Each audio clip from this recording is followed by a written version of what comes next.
Hello, bonjour à tous, bonjour et bienvenue sur ce webinaire consacré à l'acquisition de nouveaux clients. Et voilà, c'est un levier super intéressant également qu'on va regarder, qui est la cartographie pour l'acquisition, qu'on n'a pas trop l'habitude de voir sous cet angle-là. Pour aborder le sujet, donc moi j'ai deux super invités aujourd'hui. J'ai Samir Cherkaoui qui est CEO de Yes We Sales et Jérémy Rocher qui est Data Analyst chez Refactory et qui vont tous les deux nous partager un peu leur regard sur cet axe de développement-là. Je suis ravi d'être avec eux pour pouvoir passer ce moment avec vous aujourd'hui. Bonjour à tous. Bonjour. Bonjour tout le monde. Merci à toi Laurent pour l'invitation. N'hésitez pas à faire un petit coucou. Vous avez un chat sur la droite là, donc n'hésitez pas à mettre vos petits messages, dire bonjour, etc. L'acquisition de nouveaux leads ou de prospects, évidemment, c'est un sujet clé pour les équipes commerciales. C'est peut-être même le sujet clé. Alors, il y en a d'autres, mais c'est vrai que celui-là, il préoccupe un peu tout le monde quand même. Tout le monde est en recherche permanente de solutions pour être plus performant sur ce point-là. Et aujourd'hui, on voulait vous proposer une nouvelle approche, quelque chose d'un peu, peut-être, que vous avez moins l'habitude de voir, pour aller chercher de l'efficacité, de l'optimisation. Voilà, quelque chose de vraiment assez peu exploité parce que c'est assez nouveau.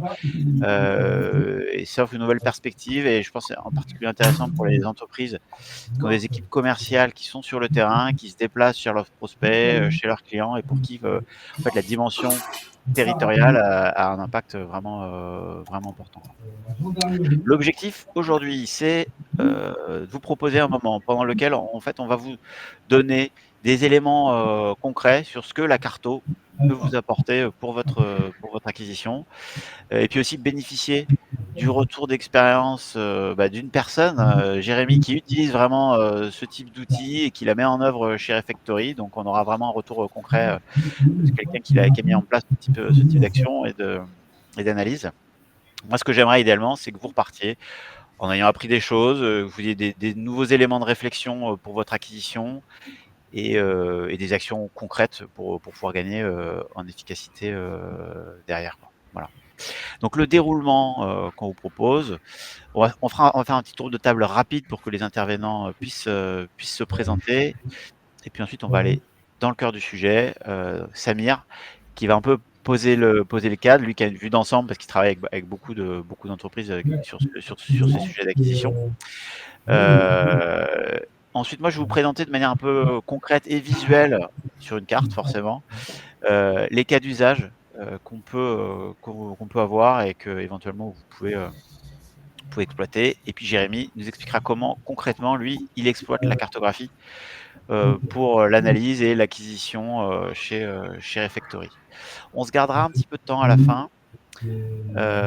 Alors il y a peut-être un bruit de fond, ouais, je ne sais pas si c'est chez Jérémy ou Samir. Et éventuellement, quand vous ne parlez pas, n'hésitez pas à couper votre micro. Ouais. Peut-être chez Jérémy, ouais. Merci, effectivement. Merci Olivier. On va se garder un petit peu de temps pour des questions-réponses sur la fin. Donc n'hésitez pas à envoyer vos questions dans le chat.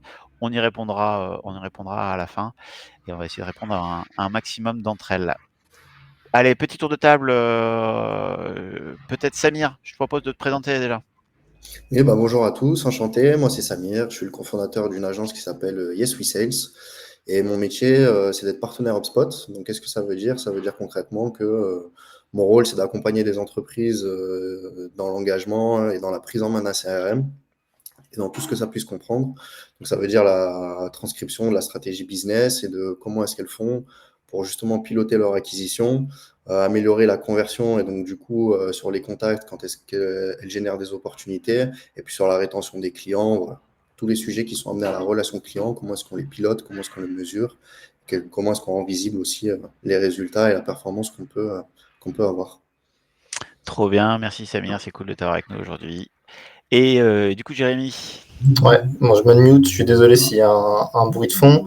Je vais déjà vous faire une petite présentation de Refectory. Hmm. Donc Refectory, c'est une solution de restauration en entreprise. On est essentiellement présent en zone périurbaine avec comme objectif de rendre le bien manger accessible à tous.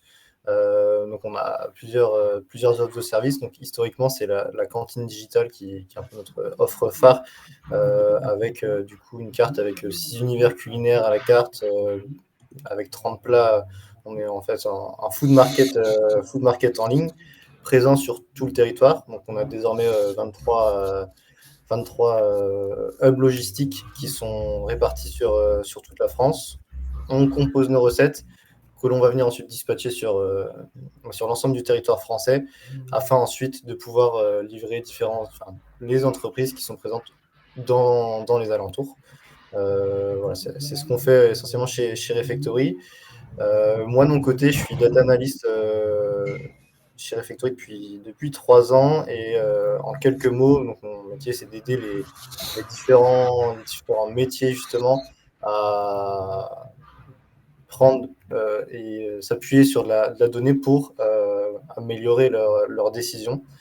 Donc, ça part du sourcing à la transformation de la donnée et ensuite on propose des analyses pour les différents métiers. Voilà en quelques mots pour moi. Trop bien, merci Jérémy d'être parmi nous aujourd'hui. Laurent, du coup, moi je suis cofondateur de Smappen, qui est une application de géomarketing, donc de cartographie et de data. Donc on va parler pas mal de data aujourd'hui, effectivement, qui est utilisée notamment, et pas uniquement, mais par les équipes commerciales. En particulier celles qui ont des commerciaux qui se déplacent sur le terrain pour optimiser leur stratégie territoriale et gagner en efficacité. En mettant les efforts notamment au bon endroit, quoi, clairement. Bien, du coup, je vous propose qu'on aille dans le vif du sujet. Samir, je te laisse la main pour introduire le sujet et un peu nous donner ton point de vue. Ouais, je vais vous parler de plusieurs points. En tout cas, la cartographie dans le pilotage de son acquisition, qu'elle soit commerciale et ou marketing, ça reste un levier quand même hyper puissant pour aller obtenir de la performance commerciale et aller chercher du résultat. De façon très pragmatique, c'est toujours lié à des sujets de rendement du temps de travail et de l'efficacité des équipes, mais aussi bien que dans la multiplication de génération d'opportunités business.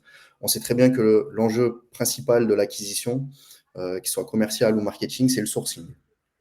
Et donc, ça veut dire quoi le sourcing? Ça veut dire d'aller chercher des nouvelles cibles et de pouvoir avoir de la visibilité sur ce qu'on a. Souvent, dans les entreprises, la répartition du business, comment est-ce qu'on se répartit les opportunités, les contacts, etc. L'affectation, elle se fait dans 90% du temps, donc dans 9 cas sur 10, par répartition géographique.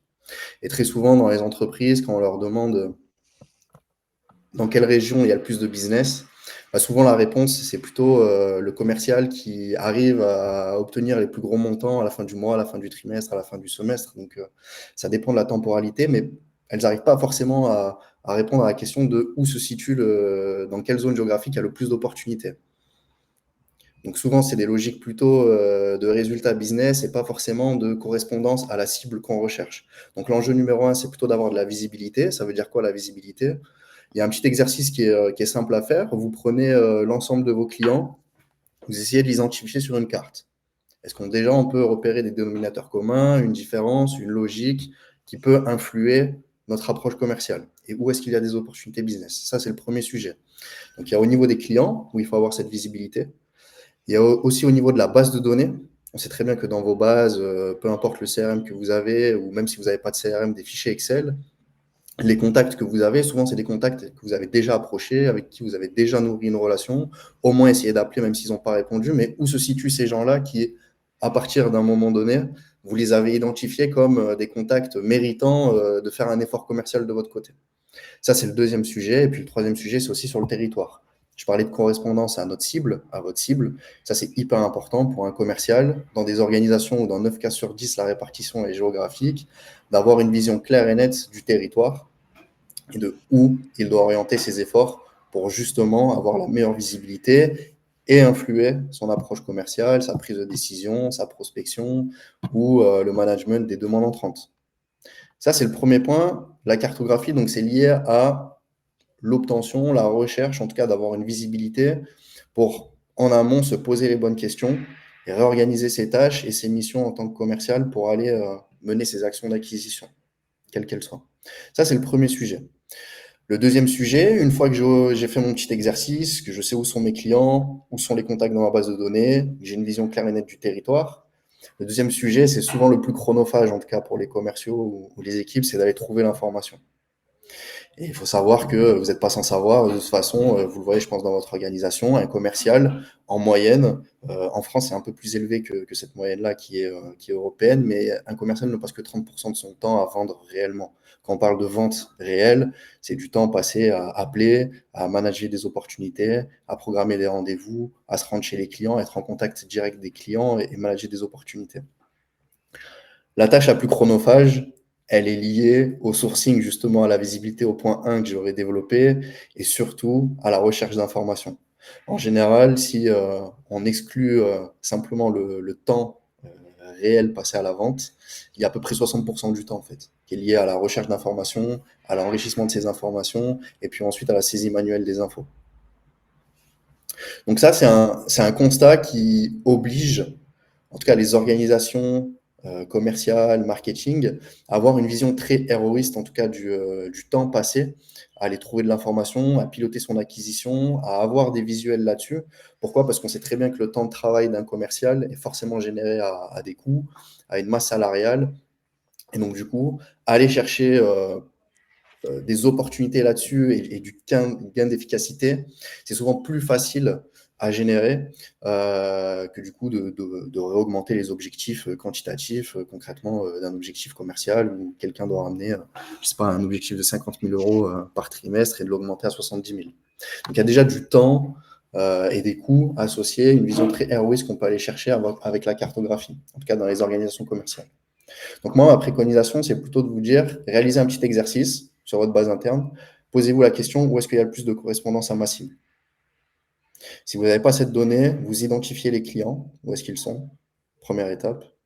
Une fois que vous avez fait ça, la base de données, où est-ce qu'ils sont, et ensuite, vous déterminez les autres.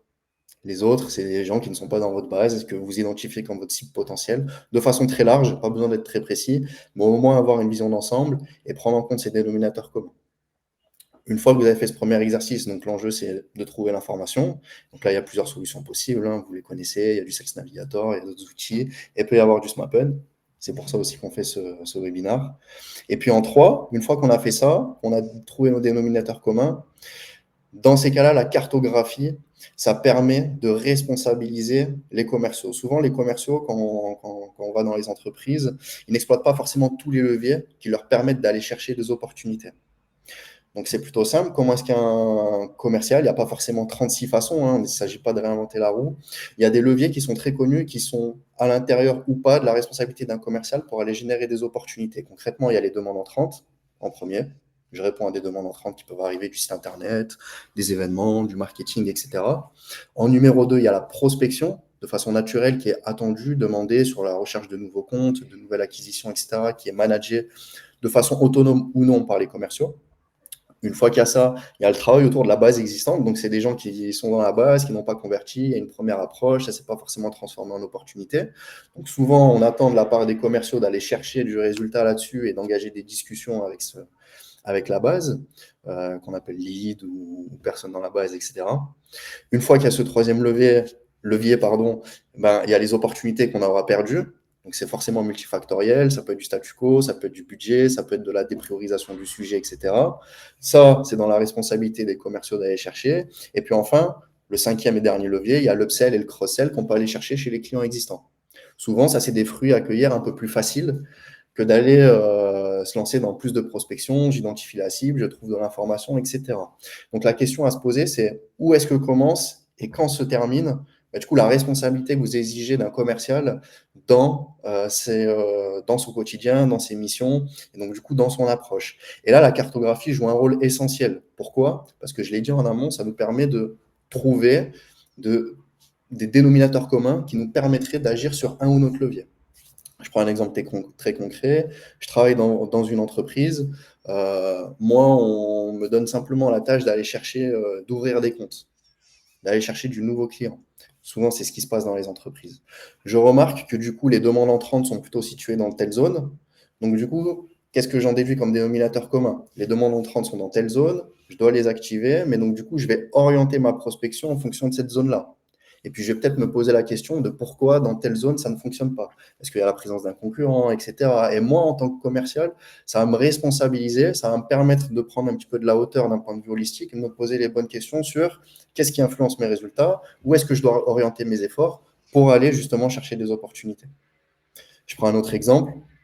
Si je trouve que l'upsell et le cross-sell et que tous mes clients ils sont plutôt situés dans cette zone, où est-ce que je vais orienter ma prospection selon vous?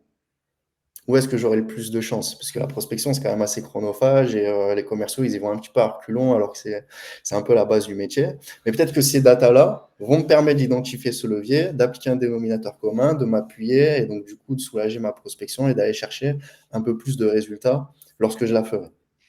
Donc du coup, la cartographie dans l'acquisition, c'est vraiment un levier qui permet du coup de trouver des dénominateurs communs, responsabiliser vos commerciaux, leur permettre d'avoir une vue holistique et puis d'influencer et surtout de les encourager à aller exploiter d'autres leviers qui initialement peut-être ne sont pas demandés mais qui amèneront du résultat. Puisque tout ça, en fait, au lieu de naviguer à l'aveugle, de programmer des rendez-vous, prendre sa voiture si c'est des commerciaux itinérants et d'aller chercher des opportunités, si moi, au niveau de mon ordi, j'arrive à me poser, avoir une carte, déterminer où sont mes clients ou pas, et d'avoir cette visibilité-là, bah forcément, je vais orienter mes efforts vers là où j'aurai le plus de résultats, puisque c'est ce qui m'est demandé à la fin. Et donc, ça me permet aussi d'être un peu plus acteur, proactif dans mon approche. Et donc, le lien avec le CRM, je pense que vous le faites, il est plutôt assez simple. Quand on obtient un CRM, quand on révise son CRM, c'est souvent le moment où on se pose ces bonnes questions sur les process, ce qu'on attend d'un sales, comment est-ce que je suis objectivé, comment est-ce que j'organise mon quotidien, où est-ce que je dois aller chercher du résultat. Donc, je suis très content de voir des outils comme SmartPen qui permettent d'améliorer ça, d'avoir plus de cartographie, plus de visuel, puisque à la fin, c'est ce qui me sera attendu aussi bien quantitativement, mais aussi visuellement sur les reporting pour apporter beaucoup plus de visibilité à mon manager, à mon supérieur et puis surtout à mon organisation pour justement travailler dans la durée, nourrir des relations et aller chercher d'autres clients. Yes, merci Samir. Magnifique intro là, il y a de quoi, il y a de quoi faire, il y a des sujets. Un sujet qui est assez large en effet, Ouais, mais ouais. bon, il y a plusieurs réponses possibles et l'idée c'est d'avoir la vue globale et ensuite d'avoir un go stratégique sur où est-ce que Et j'identifie les on leviers. parle de cartes, c'est quand même un truc très visuel. Donc là, on est très théorique, mais on va aller sur des cartes parce que c'est quand même ça qu'on veut voir. Donc, ce que je vous propose pour la suite, c'est que je vous montre concrètement ce que ça peut donner voilà, sur un cas fictif. Alors, je vais partager mon écran et puis du coup, on va aller vraiment sur la carte et on va voir un petit peu le genre de choses que concrètement, on peut faire et qui peut être intéressante. Hop. Et voilà. Et normalement, si tout va bien, si j'ai pas fait de bêtises, vous voyez mon écran. On est bon? C'est bon, vous voyez l'écran? Allez, nickel, très bien. Donc, du coup, allez, le point de départ, la base en fait, pour travailler qui est vraiment intéressante, et c'est ce que disait Samir, c'est vos données à vous, c'est votre CRM, que ça soit, des clients, c'est la base client, je pense que c'est le plus important, mais ça peut être des leads, des prospects, des opportunités, et cetera. 1re chose, donc effectivement, on va partir, donc nous, l'appli s'intègre directement, aujourd'hui avec, HubSpot. On va pouvoir s'intégrer avec d'autres CRM prochainement. On va avoir une API aussi qui va permettre de faire des choses un peu directement. L'idée, c'est déjà de pouvoir, importer de synchroniser l'ensemble des données. Donc nous ici, en fait, l'idée, c'est qu'il y a une intégration directement. Alors, je crée un jeu de données et on va se connecter, pour ceux qui connaissent, HubSpot, directement sur des listes. Ça peut être des contacts, ça peut être des entreprises, ça peut être des opportunités qu'on va pouvoir cartographier. L'élément d'entrée, il faut pouvoir les localiser. Donc soit vous avez une adresse, idéalement, l'adresse de l'entreprise, voilà. Un code postal peut suffire. Déjà, on sera déjà pas mal. Et ça va permettre de faire quelque chose comme ça. Donc là, alors c'est une base de données complètement fictive, hein, que j'ai générée, enfin voilà, donc ça correspond pas à la réalité, mais ça peut donner un peu une idée de ce que ça représente. Mais là, imaginons, c'est ma base, de clients, j'ai 22 000 clients en France. Je travaille, sur une partie de la France, mais pas partout. Bon, c'est un peu brutal comme, voilà, mais c'est vraiment un jeu de données que j'ai créé, Mais voilà, je travaille sur une partie de la France. Premier élément, je vais déjà voir où je travaille pas. De manière très concrète, combien j'ai de clients, où ils sont positionnés, et cetera. Qui c'est, donc ça me permet, alors là, c'est une répartition un peu homogène, mais très souvent déjà, c'est un premier élément qui est hyper révélateur parce qu'en fait, on a l'habitude de voir, nos listes de clients sous forme de tableau. Ça, c'est bon ça. Par contre, sur une carte, c'est pas du tout la même perspective, et souvent on a des surprises. Déjà rien que ça, c'est déjà un élément super intéressant. On parle de synchronisation avec les CRM, il est également possible de rajouter des fichiers par un simple import Excel, pardon. Donc on exporte nos données en Excel, on les réimporte, sans aucun problème dans l'application. Donc le premier élément, c'est ça, voir où est-ce que je bosse, où est-ce que je bosse pas. On peut associer à ces points, c'est ce que j'ai fait là, un montant de vente. Donc là, j'ai mis un chiffre d'affaires, c'est en anglais, hein. Voilà, ce qui va nous permettre derrière aussi, du coup, d'en sortir des chiffres. C'est pas uniquement les clients, mais c'est aussi le chiffre d'affaires, qu'on va pouvoir exploiter, pour en sortir des stats. Donc ça, c'est où je travaille. OK. Le deuxième élément, dont parlait, Samir, c'est bien de savoir où je travaille. Mais où sont mes opportunités? Où sont mes prospects? Donc là, 2 solutions. Soit vous avez déjà, vous, fait votre mapping, vous avez vos leads ou vos prospects identifiés qui sont dans votre CRM, bah, je synchronise mes prospects et je les affiche sur la carte de la même manière. Soit, ce qu'on peut faire dans SMAPN, on a nous aussi, des bases de données qui vont s'appuyer soit sur la base Sirène qui recense l'intégralité des entreprises, en France, soit on utilise également de la donnée web qui s'appuie en grande partie, sur Google. Donc là, j'ai fait un exemple. Imaginons ma cible, c'est la restauration rapide, parce que, je vends, je sais pas, des articles, des consommables ou un service d'entretien, de nettoyage pour les gens qui travaillent dans la restauration rapide, peu importe. Heu, je vais pouvoir voir un petit peu la carte alors là, c'est très dense, mais on voit mieux si on zoome. Tu peux même changer le zoom, on y verra plus clair. Toc, voilà. Ça, c'est la densité, de mon potentiel.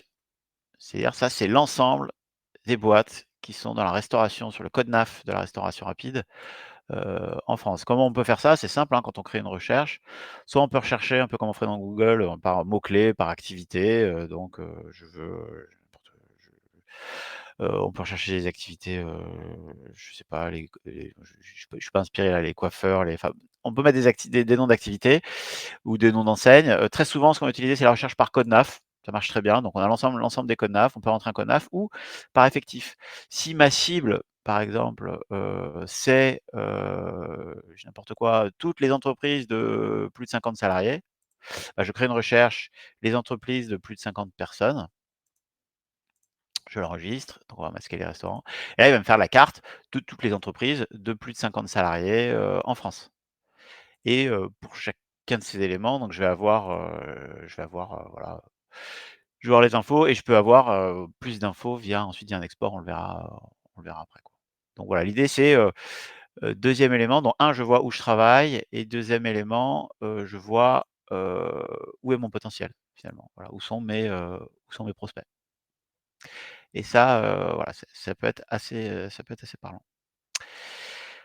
Ensuite, l'autre élément du coup qu'on va croiser et qui va devenir intéressant, c'est on va pouvoir créer des zones et analyser des zones. Donc que ça soit des zones, donc ce que j'ai fait moi, ici pour l'exemple, que ça soit des zones ici, j'ai fait des zones en temps de trajet. Donc imaginons que j'ai un commercial à Lyon, par exemple, voilà. Mon commercial, si on se dit: «Bah, il faut qu'il fasse 1 heure de route maximum parce qu'après ça va pas être rentable, ça va être compliqué». Jusqu'où il peut aller en 1 heure de route? Bah, c'est assez simple, je crée une zone, enfin voilà, j'ai créé ma zone de manière assez simple, hein. Je donne, une adresse de départ, donc là j'ai juste mis Lyon, le centre, et je lui dis: «Bah, en temps de trajet, en voiture, 1 heure». Voilà, et il me trace cette zone à 1 heure en temps de trajet. Donc ça va permettre de voir jusqu'où il peut aller. Et ce qui va être intéressant, c'est qu'une fois qu'on crée des zones, on peut les croiser avec les données. Donc, par exemple, mes données importées sur mes clients, bah, je sais que là, il y a 1 589 clients dans la zone. Ça représente un chiffre d'affaires de 4,7 millions et un panier moyen d'à peu près 3 000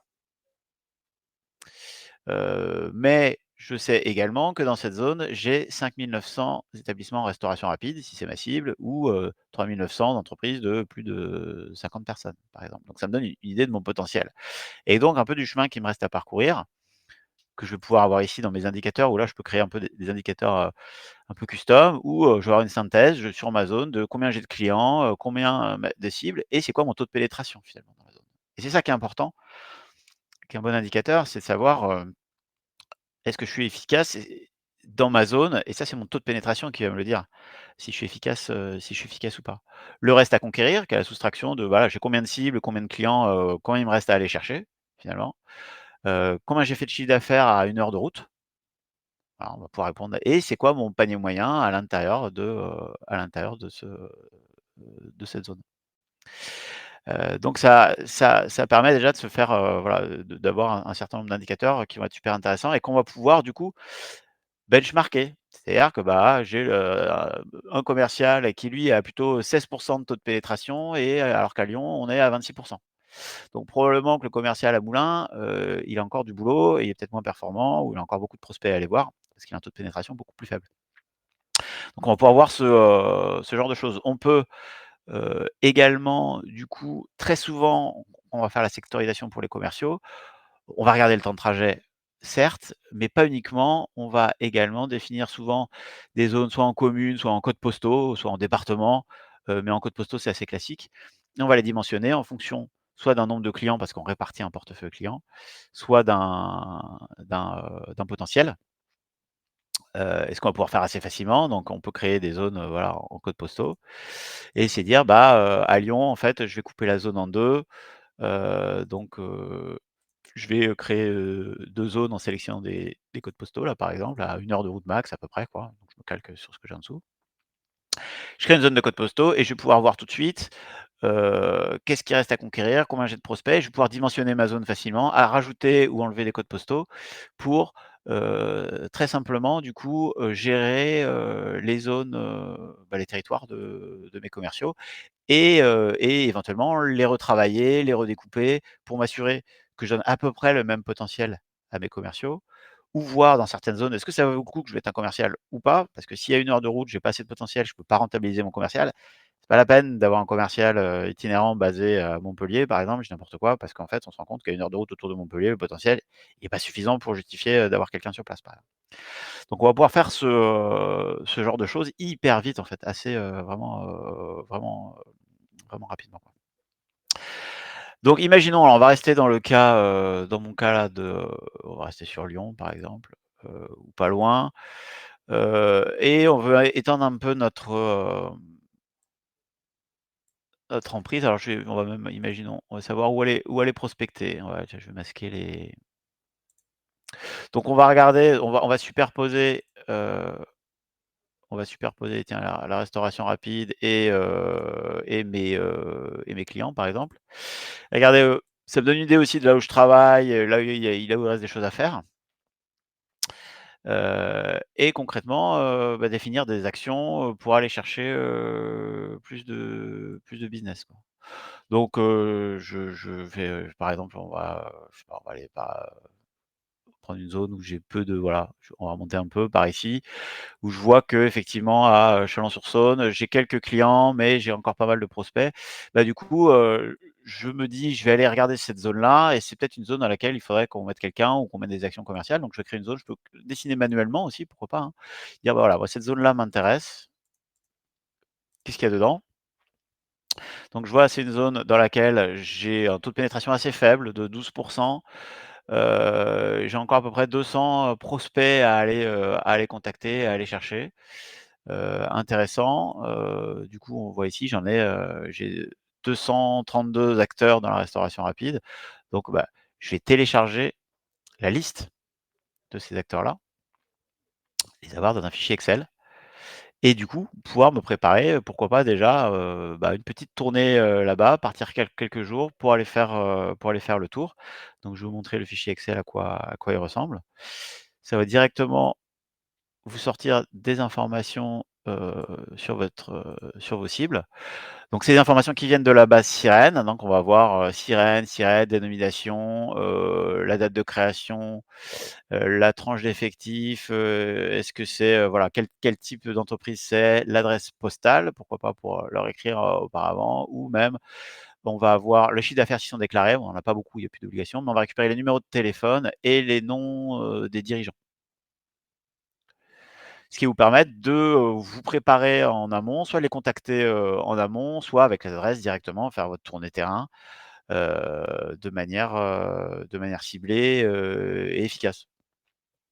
Vous allez pouvoir prioriser, les endroits où finalement où il y a le plus de potentiel, avoir directement, des listes de prospects ciblés.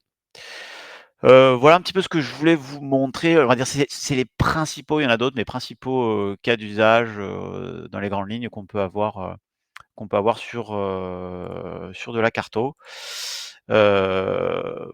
N'hésitez pas à poser vos questions et j'y reviendrai dessus, on répondra à la fin. Et pour enchaîner peut-être, de manière maintenant, très, très concrète, je proposais à Jérémy, de nous donner ton témoignage sur, la manière, toi, dont tu utilises, ce levier-là chez Refectory. Ouais, tout à fait. Nous, la genèse de la collaboration, si je peux l'appeler comme ça, entre SMAPN et Refectory, c'est qu'on a souhaité ouvrir de nouveaux hubs logistiques, donc situés à Tours et à Dijon. Et en fait, le premier travail qu'on a voulu effectuer, c'était de s'assurer que le potentiel dans ces deux zones-là était en effet intéressant. Donc pour ce faire, on a manipulé SMAPN un peu comme Laurent l'a montré. Je m'y retrouvais assez agréablement en regardant le nombre d'entreprises, le potentiel en termes d'employés dans les zones que l'on ne livrait pas encore du coup chez Refectory. Donc ça, c'était vraiment la première étape. Et ensuite, on a cherché à cibler des itinéraires, parce que pour le coup, Refectory fonctionne en itinéraire. On a environ 200 itinéraires qui vont tourner tous les jours afin de livrer un certain nombre d'entreprises. Et donc, lorsqu'on ouvre des nouveaux hubs logistiques, on va chercher à se focaliser sur des itinéraires afin d'optimiser le tout. Donc, en plus de la connaissance terrain, évidemment, que les commerciaux avaient sur place, on était en mesure donc d'extraire une liste d'entreprises à prospecter avec les adresses, avec les représentants, afin qu'ils puissent ensuite, eux, pouvoir partir à la chasse sur ces entreprises-là. En parallèle de ça, on s'est rendu compte que SMAPN pouvait être aussi utile pour nous dans notre run finalement, puisque donc, on a 23 hubs logistiques, dont de nouveaux, donc on en a 21 qui fonctionnent finalement.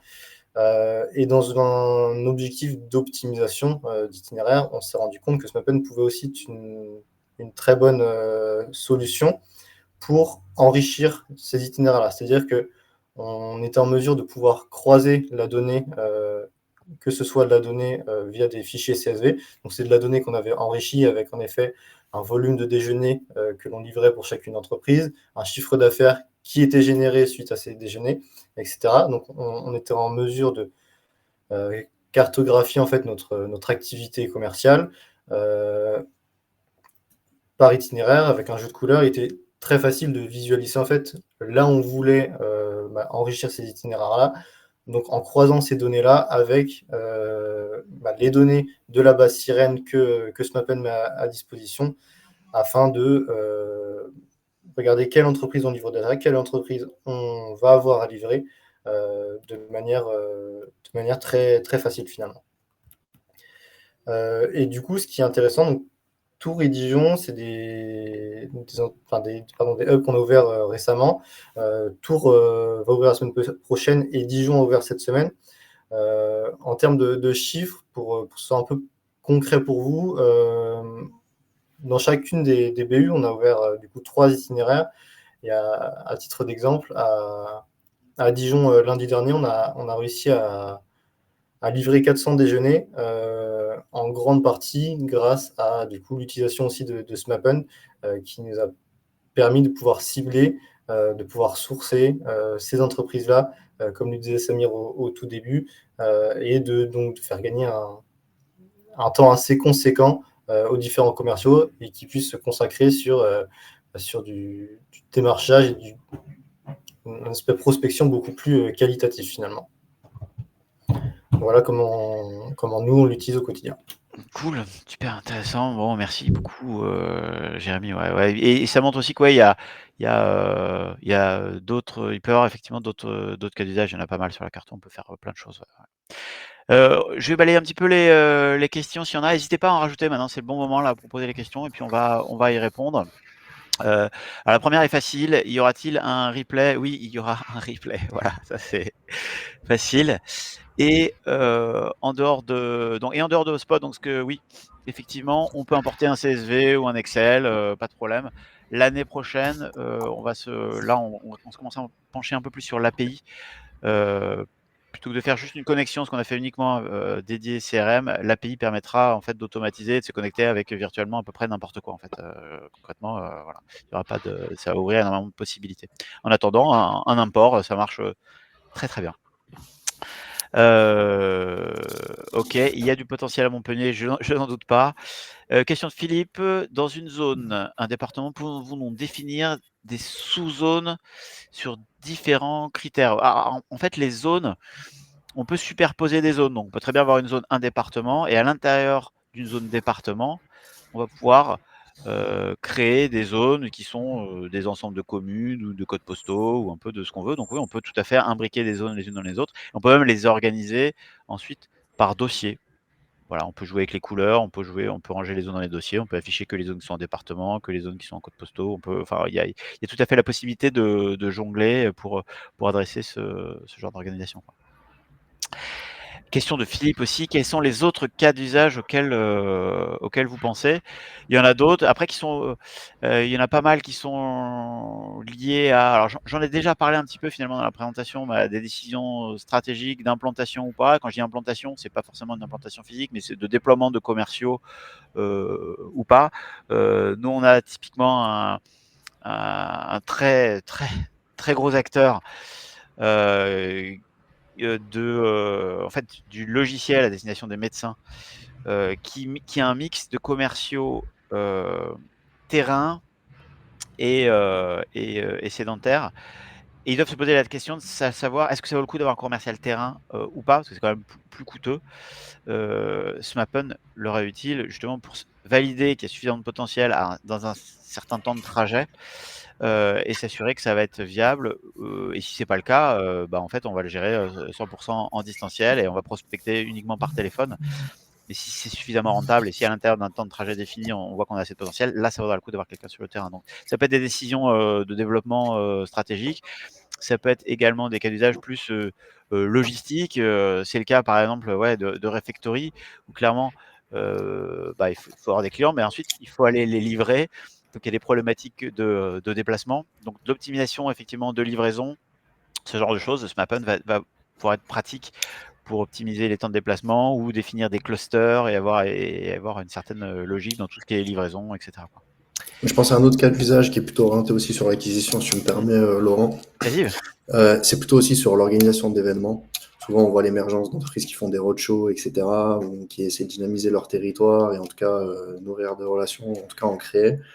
Voilà, si visuellement on est capable de définir où est-ce qu'il y a la plus forte concentration, dans quelle zone on devrait faire un événement, etc. Bon, ça, c'est des outils aussi qui sont tout à fait opportuns pour aller mettre en place et définir ce genre de pratique. Carrément, ouais. Je sais pas si Jérémy, toi, tu as d'autres cas d'usage en tête aussi ou pas, où on a fait le tour? Mieux. Enfin, j'ai pas d'autres cas d'usage. Ok, on a fait un peu le. Voilà, après, on a des clients qui sont très créatifs, on trouve toujours des cas d'usage qui sont assez originaux. Question de Olivier. À la place donc plutôt sur l'appli, à la place du fichier Sirène, serait-il possible de se connecter à la base Papers afin d'avoir une info plus raffinée? Alors concrètement, Papers se base sur la base Sirène, donc les infos de Papers viennent de la base Sirène. Donc on va avoir les mêmes infos. Je pense que Papers peut-être en fournit un peu plus dans certains cas. Nous, il y a des infos qu'on fournit que Papers ne fournit pas, je pense. Voilà, quand on va chercher les numéros de téléphone, par exemple, ou les sites web. Je sais pas si je suis pas convaincu que dans Papers ils y soient. Après, peut-être Papers fournit d'autres infos. Après, on peut faire un matching entre les deux avec les sirettes, mais la source, c'est vraiment la même. Hein. La source de Papers, c'est les données officielles de la base Sirène. Je peux rebondir sur un petit point, Laurent, aussi, Ouais. si on me le permet. Vas-y. C'est les 30 secondes où je prêche un peu pour un paroisse. Papers a aussi une intégration avec HubSpot. Ah, Et ok. donc, du coup, ça vous permet aussi d'avoir le combo en complément et qui est aussi gratuite, comme SmartPen. Donc, du coup, vous bénéficiez sur HubSpot des données qui peuvent redescendre. Ça vous construit une base que, bien évidemment, la limite de Paper, c'est de vous fournir l'information et après la visualisation pour prendre les données, aller développer des logiques, responsabiliser les commerciaux et savoir comment organiser ces tâches. Ça sera plutôt dans SmartPen, mais vous aurez du coup le combo parfait pour les données. Trop bien, je savais pas, super intéressant, ouais. Ouais, ouais. Donc il y a cette possibilité-là aussi de vous baser, de vous connecter sur Papers, ensuite vous de faire vos tris, vos filtres, etc. Et ensuite de mettre vos cibles identifiées sur la carte et de travailler avec. Ouais, je pense que c'est une super idée. Ouais. Ouais. Très bien, je sais pas s'il y a encore des questions, je n'en vois pas. Donc sauf s'il y avait des questions de dernière minute et que vous êtes inspiré, mais sinon, ce que je vous propose, c'est tout simplement de conclure ici. Donc je pense qu'on va pouvoir, a priori, j'ai pas de nouvelles questions. Merci à tous, merci beaucoup Jérémy, Samir, et puis à ceux qui nous ont écoutés. On vous enverra de toute façon, voilà, le replay. Si vous avez des questions, si vous voulez prolonger les échanges, n'hésitez pas à contacter Samir directement et Jérémy, je pense sur LinkedIn, à mon avis, c'est le plus simple. Ouais, Connectez-vous, très posez-leur bien. des questions. N'hésitez Ouais. pas à prolonger les échanges. Idem pour moi. Alors, une dernière question. Le plus important. Le modèle économique, c'est en ligne, c'est transparent, c'est très simple. C'est de l'abonnement mensuel, sans engagement. C'est comme Netflix, on s'abonne, on se désabonne quand on veut. Tous les tarifs sont sur le site. Bon, en tout cas, merci à toi, Laurent, pour l'invitation. Merci à toi, Avec Jérémy. plaisir, c'était top. Donc on vous envoie le replay prochainement. N'hésitez pas à le partager. N'hésitez pas aussi à nous faire vos retours sur le webinar, le format, pour qu'on puisse améliorer ça. Merci à tous et Merci à vous. très bonne journée. Au Au revoir. revoir. Allez, bonne journée, au revoir.